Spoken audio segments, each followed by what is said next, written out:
voice way under ours. We don't care for ego games.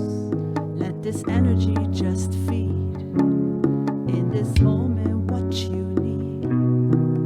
Bring on spirituality, inexplicably, inevitably flowing with you. Here we search for what we have and for what someday we found. Keep up with the suffering, and if we try to escape, then we'll go back to the chase of finding where you do play, inextricably, inevitably flowing with you.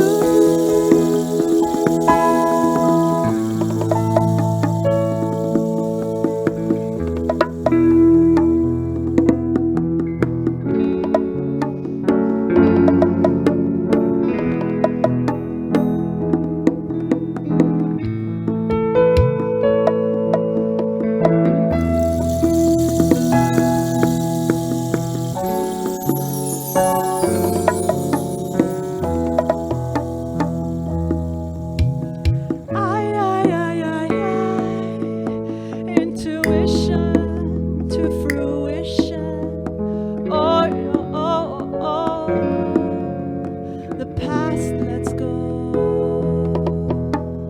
Ah, ah, ah, ah. Waves were surfing on your ocean. Whoa, whoa, whoa, whoa, whoa. We'll wash up on your shore.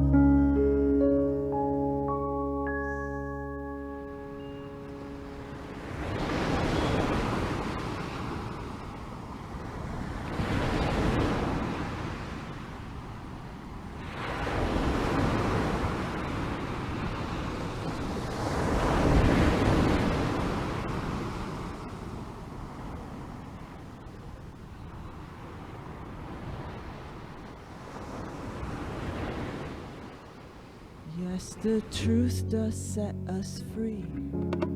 Help accept what we have been. And that's something that we dreamed. And when we are to survive, and remember we are wise, may our powers try their best, illicitly, inevitably, to move with you. To move with you. To move with you.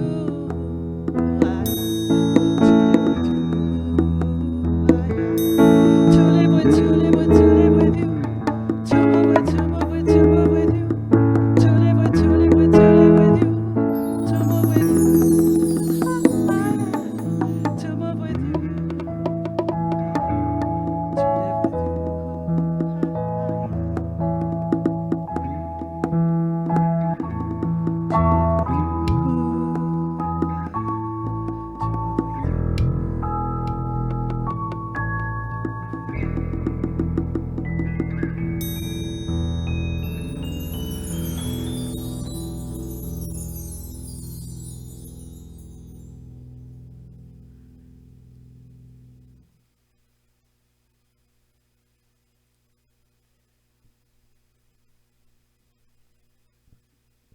Good morning, everyone.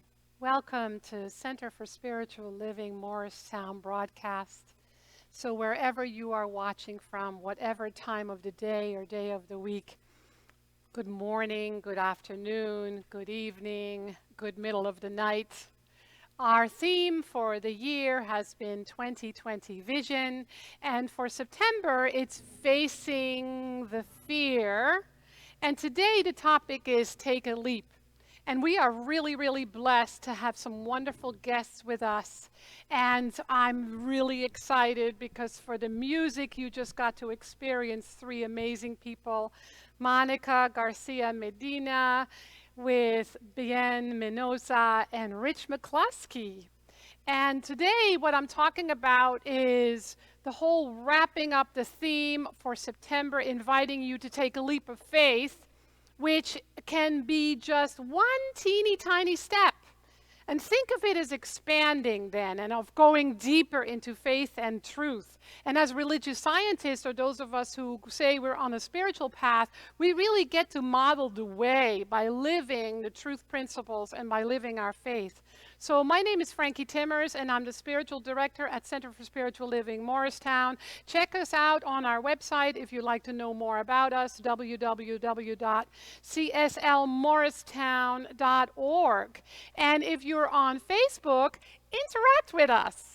Share this, start a watch party, use the bubbles, make comments, ask questions, make suggestions. And if you'd like to give, you can do so here on Facebook or on our website. And we are mixing things up a little bit today, so we have a special guest with us. John Heron is a licensed practitioner at Center for Spiritual Living, Princeton, and I've had the honor of recently paneling him, and he passed. So he's going to bless us with an opening treatment and then with a special story. So, John, come on up. Thank you, Reverend Frankie.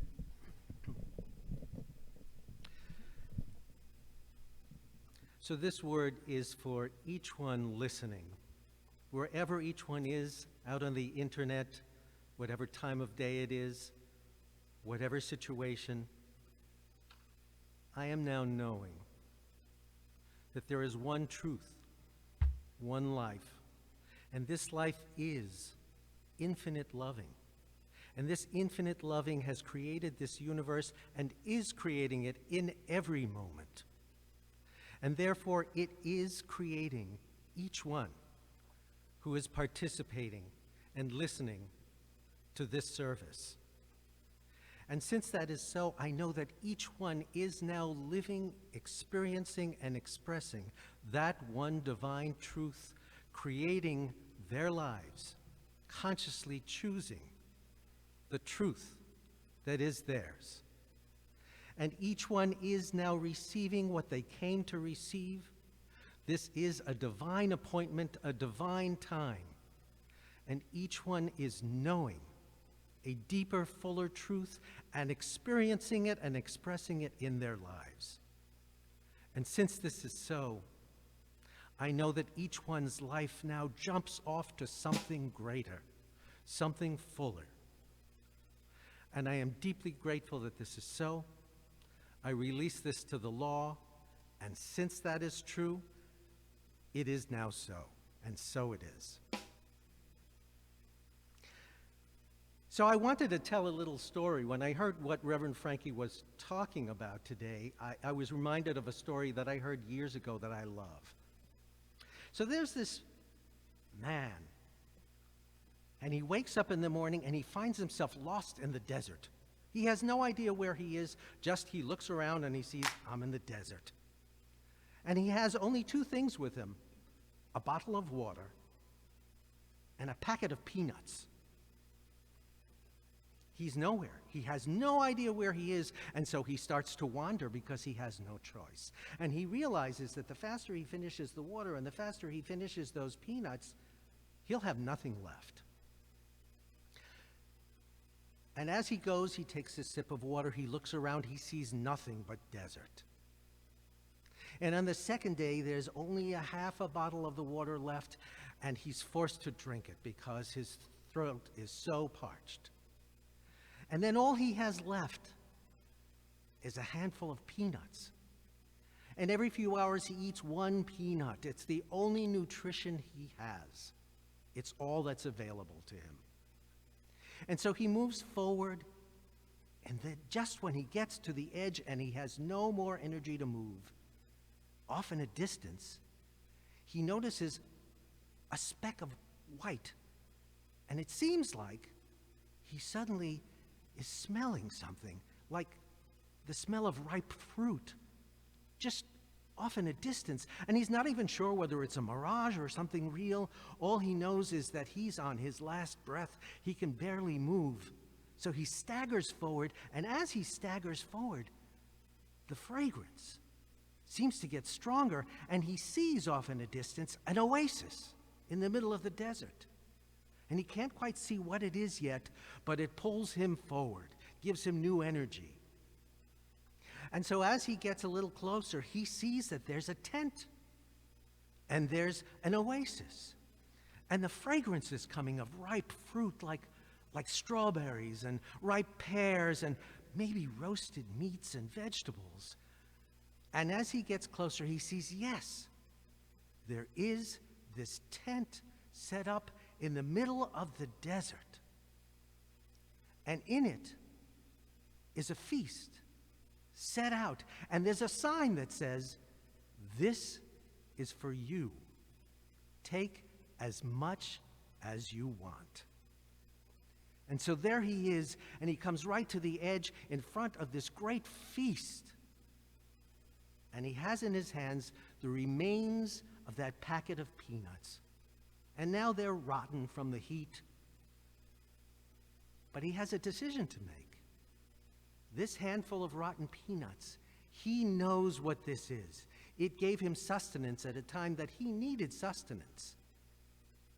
And his choice is, do I let go of this which is familiar to me, even though it's rotten, to take something that may be just a mirage in front of me? What does the man do? So here's the question for each one of us. What's your handful of rotten peanuts that you've been carrying maybe since you were a child? And at one time it gave you great sustenance, and maybe it was the only thing that gave you sustenance. And here we are at a choice point. In order to receive the great feast that's set out in front of us, that has a sign and says, "This is for you. Take as much as you like." In order to receive this, we have to let go of what's familiar, of that which gave us sustenance at one time, but no longer gives us sustenance. And this is always the choice. This is what the science of mind teaches us. This great feast of life, infinite possibilities, are right in front of us. And all we have to do is choose it. But in order to choose it, we have to do that. That's the choice point.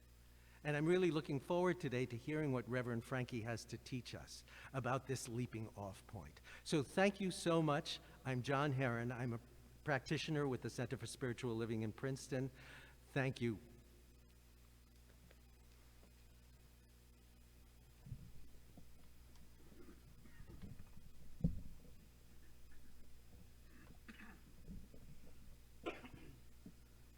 Thank you, John. That was awesome. Beautiful delivery, too. I love that. This next song I wrote a couple weeks ago, thinking of this service a little bit, too, and about leap of faith. And it's called Deeper. It's about going deeper than, well, hopefully you'll understand it. Here we go. Just a little tiny sound check. Everybody okay?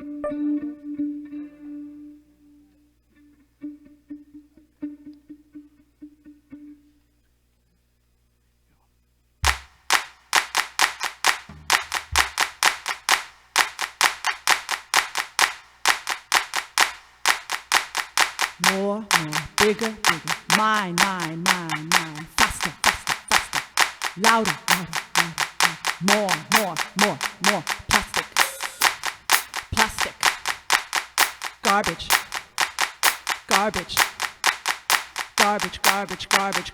go out,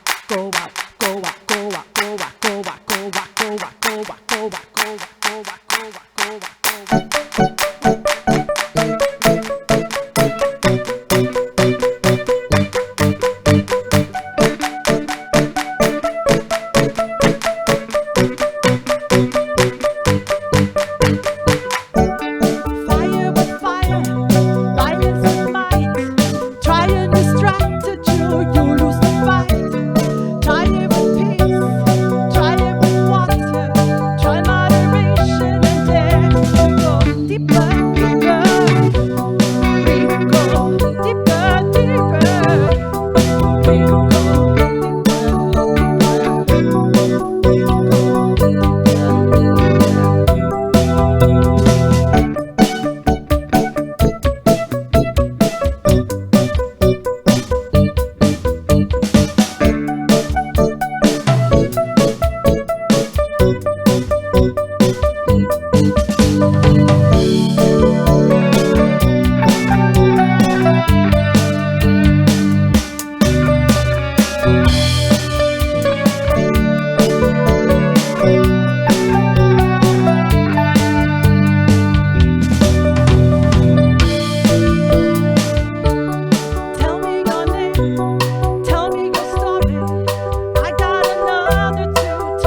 Thank you. Thank you.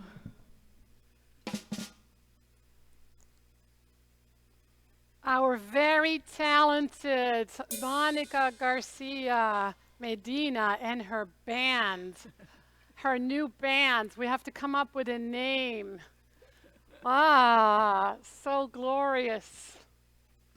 So, this September, we faced our fears. And I started off in the first Sunday with the acronym FEAR, F-E-A-R. And what we explored together was that fear is not the bad guy or gal. Fear is a messenger. It's actually the awakener. And then the second week was where faith begins, and we learned that faith really begins at the edge of fear when we're willing to dive in and see it as a messenger. And then the third week last week was being faith, which is thinking of faith as a verb. Just like we say to fear or I fear, we can say to faith, I faith. And then today it's take a leap. I don't know if this has been your experience, but it has been mine, where it seems to me like COVID-19 has placed a massive magnifier on what's happening in the world. And so the things that were problems all over the planet, like climate change, racism, the economy, the environment, health or disease models, have been magnified in such a way that we can truly see all that is wrong with it. The same is true for us as individuals, that it's been a magnifier for us, because when we are overwhelmed, which many people are and have been overwhelmed because of everything that's happening, is that that's the magnifier to see where we are individually, how we react to crises, what we think, what we believe, what we experience. And so it becomes a way for us to see where we are out of alignment with the truth of our being, with the essence of our being, with what we practice, what we teach, and what we are learning. And so the best way I know how to deal with any kind of overwhelm, because I'm there with you, even though all of us experience it in a different way at different times, is to bring it back to the purest simplicity we can. To just make it really, really simple in what is before us and what is ours to do. To take smaller steps. So in that case, a leap doesn't mean a huge risk. A leap can just be one tiny choice, one tiny step. I'm in my 6th decade, and so I have learned a few things along the way. Having been raised as a Catholic girl in the Netherlands, and then floundering for a while because that didn't serve me anymore. And then discovering the Science of Mind teaching in the early 80s, which, yeah, it's quite a while ago, I realized that there is a way to live that works when it comes to spiritual principle, that literally transforms and changes us so that when we do experience overwhelm or challenge, we have a toolbox. We have a way to be and a direction to choose that serves us and works for us rather than working against us. And so there are 3 things about living a more simple life from the spiritual perspective, from the inside out. And they are so freaking simple that we forget them. They are so simple that the ego mind says, it can't be that easy. There's got to be more to it, which is a wonderful way for us to stay stuck and not do anything, right? Those 3 things are being present, to be fully present in the here and now, no matter what is happening in our lives.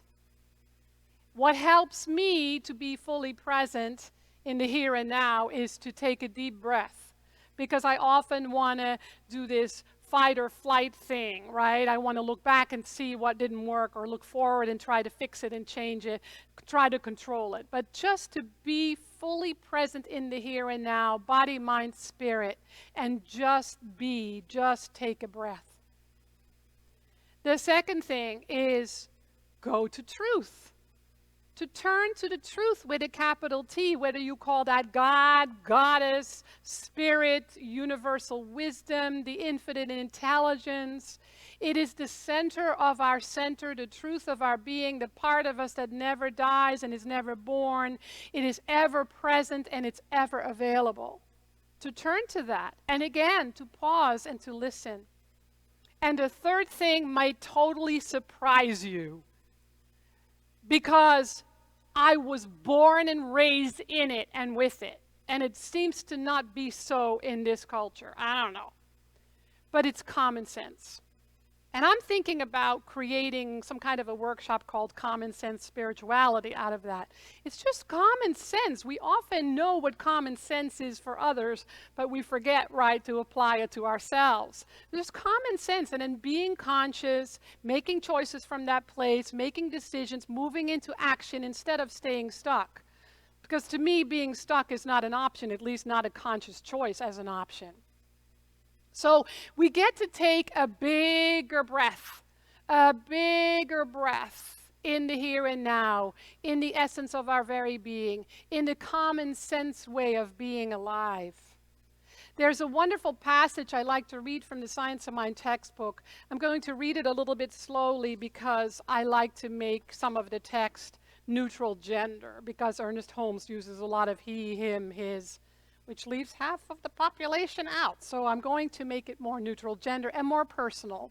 This is on page 440.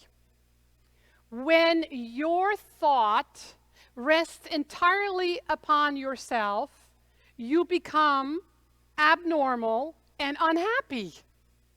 But when you give yourself with enthusiasm to any legitimate purpose, losing yourself in the thing which you are doing, you become normal and happy. Common sense, right? Only as much life enters into me as I can conceive, and I conceive of life in the larger sense only when there's complete abandonment to it. Let the one who is sad, depressed, or unhappy find some altruistic purpose in which you may pour your whole being, and you will find a new inflow of life of which you have never dreamed. That's what happens when we take that breath, move into the present moment, open ourselves to spirit. There is a beautiful Christian mystic from early 1200s, and I used to study, even when I was a teenager, the early female Christian mystics, because I loved their simplicity. And this is Mechtild of Magdeburg, who's German, and she's a Beguine, and I used to be fascinated by the Beguines. And she says, the day of my awakening was the day I saw and knew, and I have to do this closer up, my apologies.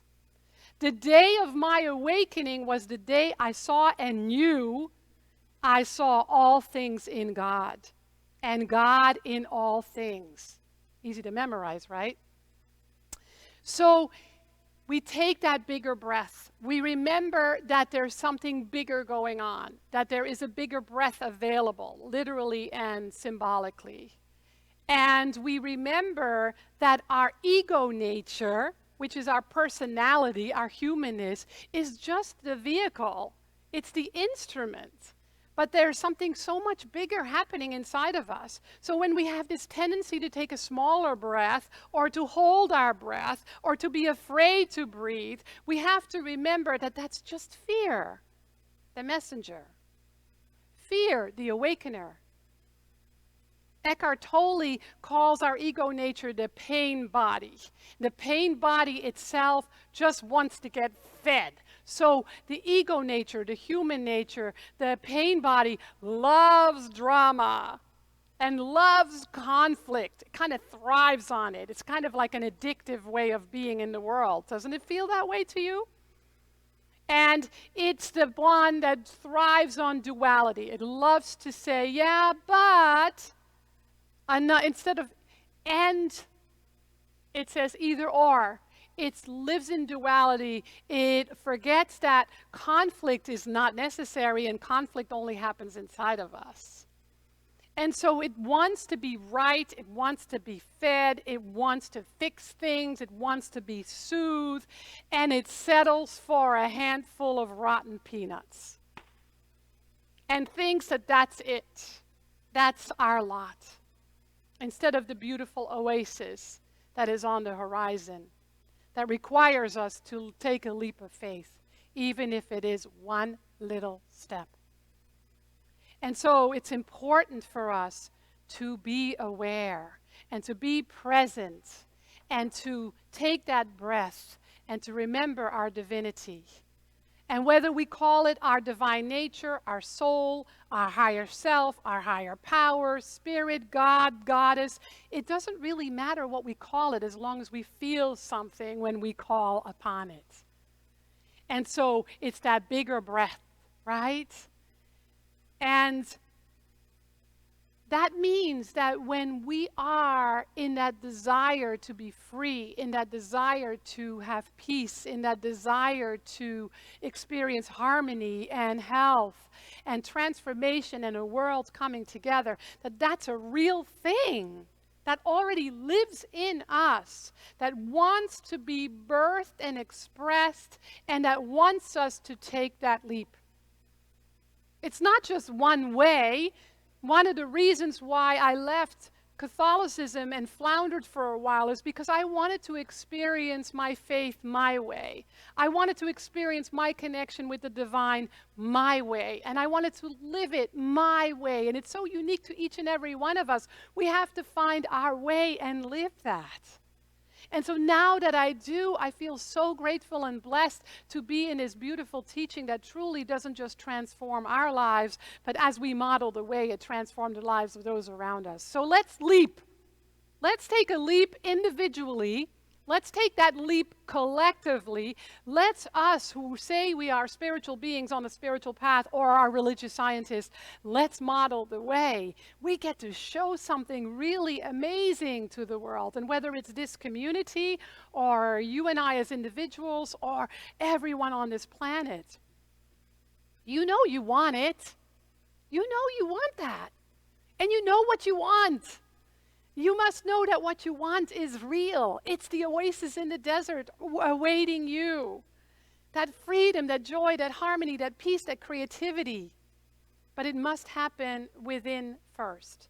It cannot happen out there and then I'll go do it. It has to happen from within me, and then I bring it back to the simplicity of living in the here and now, connecting with the truth already within me, and practicing common sense, spiritual common sense. You know what I think is the easiest leap, and maybe the shortest for us, is the leap from head to heart. It's the leap from head to heart. Because it's in our heart where we experience truth, where we can be in the present moment, where we can connect with our higher self, where we can feel the life of our own soul, instead of that temporal, changing self. I love what Baron Wormser said. He's a poet from Baltimore, American poet from Baltimore. He says, we would seem to be at a mythic moment where we might see ourselves in the mirror and see whether we want to go on the same fashion, want to go on in the same fashion, or whether we might slow down, recognize the deep harmonies that sustain us, and consider the wisdom of simplicity as we go about our purposeful days. So what if taking a leap of faith is the easiest thing you will ever do. What if taking a leap of faith is the easiest, purest act in the breath, in the moment, as a way to make a difference, as a way to allow for healing and transformation, as a way to step into and step towards that greater vision? You're going to have to toss your rotten peanuts away. Maybe feed them to the birds, I don't know. And move toward the oasis. Because we all have that oasis already available to us, in front of us, simply because it's mirroring of what's already within us. So let me close now with a healing treatment, and then I will have a couple of announcements because we have some things happening here at the center, and then we'll have some more music. So I invite you to close your eyes and to hear these words as if they are directly from your higher self, your truest self, your essential self, as I say I and my and me.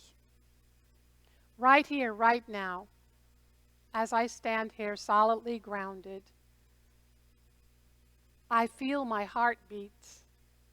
I feel myself become a little more quiet simply because I close my eyes and I say, I am going to do a spiritual mind treatment. I am moving into prayer.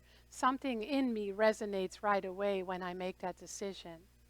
And it's like something gets plugged in and I'm once again connected to the source of my being, to the everlasting presence, to the ever-giving universal energy and life force already within me. And so today, as I look outside my two eyes, my physical eyes, I might see a lot of drama happening in the world.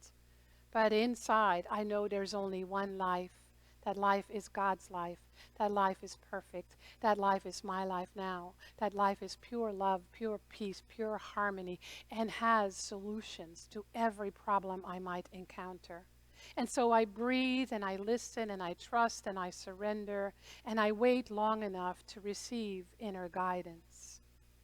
If that is a challenge for me, I know who to call because there's always a practitioner somewhere available to support me in my highest knowing.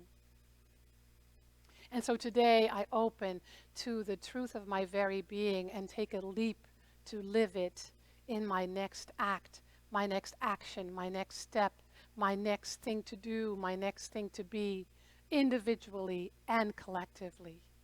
I allow for healing to happen regarding anything that appears to be in the way, whether I'm conscious of it or not. And I trust the process.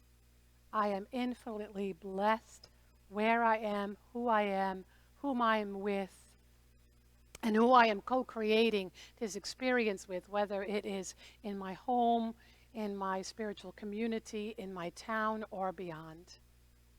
Truth prevails, always and in all ways, and I am deeply grateful, and so it is.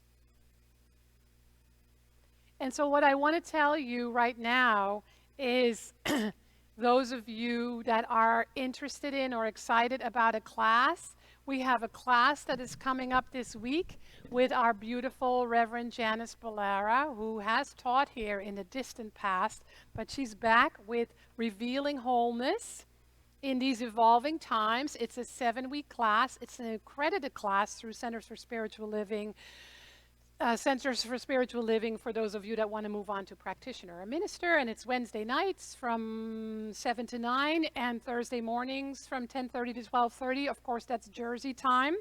And check out our website because the information is on there, or email us or call us or write a message here if you like. The other thing I want you to know is that we have a new thing with our social hour, and different people are taking it on to facilitate. And today it's Kat and Fernando Roman.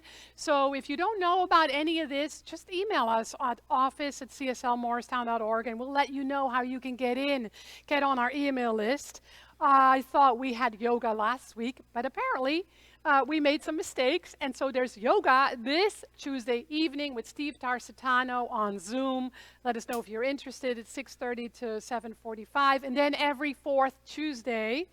And the last thing I want to tell you is that we have some wonderful guests coming up in the next 2 Sundays because I'm going on vacation. So let's have our music again. Thank you for joining us. Know that you are loved, that you are blessed, and that you are cherished.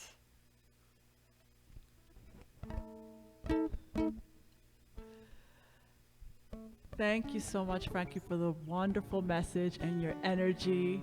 And like we say in Germany, Ausstrahlung. Ausstrahlung. Yes, you're beaming. The last song we're going to offer today is called Rachel and Tim. It's a song I wrote about a really good friend of mine, Rachel, who is a cancer survivor, breast cancer survivor. And yes, she took the leap of faith after surviving from cancer and her family staying intact through it all to buy this amazing house right on the beach in Cape Cod.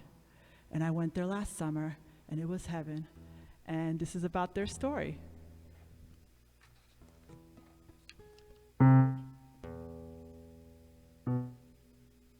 Ready, guys? And eat.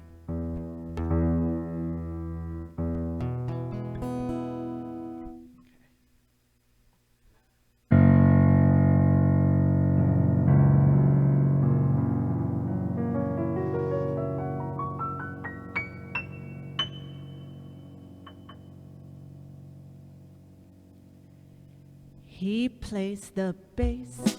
She is a singer in the band. He burns his face.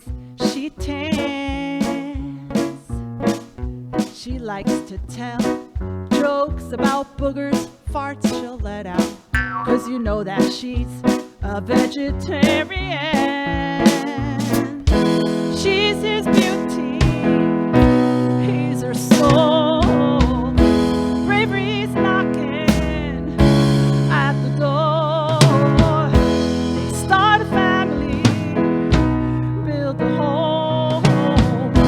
Two blonde daughters, two black dogs.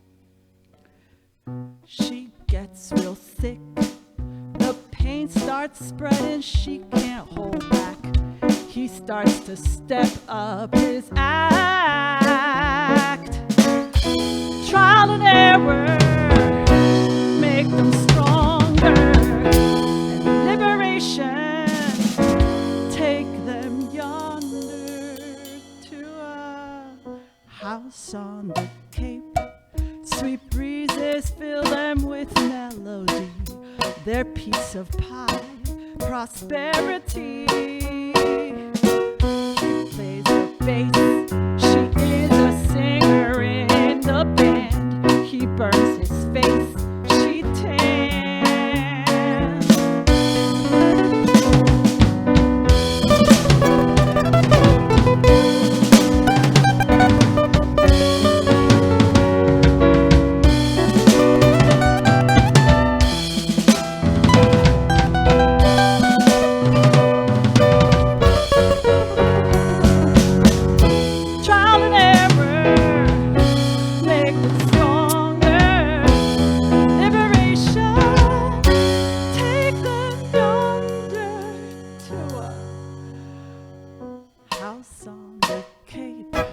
Sweet breezes fill them with melody, their piece of pie, prosperity. He plays the bass, she is a singer in the band. He burns his face, she tans.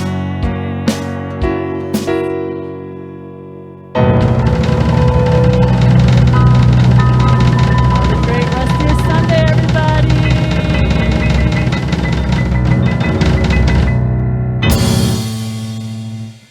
Bye-bye. Thank you. Thank you, Frankie. Thank you, Michael. Thank you, John. Thank you, Bien. Thank you, Rich.